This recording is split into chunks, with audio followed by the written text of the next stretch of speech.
Bonjour à tous, Paul Midi, député de la majorité présidentielle. Alors ce matin, je suis à l'Assemblée nationale, vous voyez qui est derrière moi, et je voulais vous parler de la réforme de l'assurance chômage qui a été annoncée par le Premier ministre Gabriel Attal ce week-end. Alors vous savez, notre objectif, c'est d'aller au plein emploi. On a déjà créé un peu plus de 2 millions d'emplois ces dernières années. Il faut encore en créer un gros million pour réussir à aller au plein emploi, c'est-à-dire à tuer le chômage.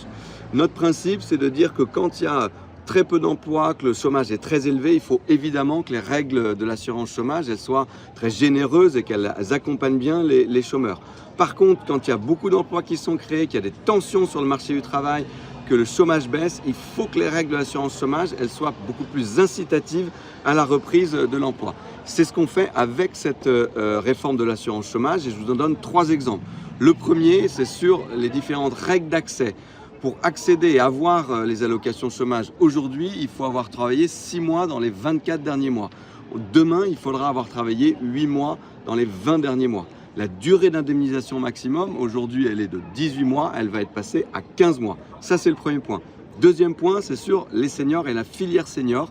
Il y a d'abord tout un tas de seuils, je ne rentre pas dans les détails, qui vont être adaptés à la nouvelle donne de la réforme des retraites et donc qui vont être décalés de 2 ans.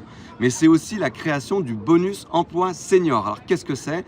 Eh bien c'est pour les cas où des seniors retrouveraient un emploi mais moins bien payé que leur emploi précédent, l'assurance chômage compensera pour maintenir pour ces seniors leur salaire initial et donc les inciter à prendre l'emploi.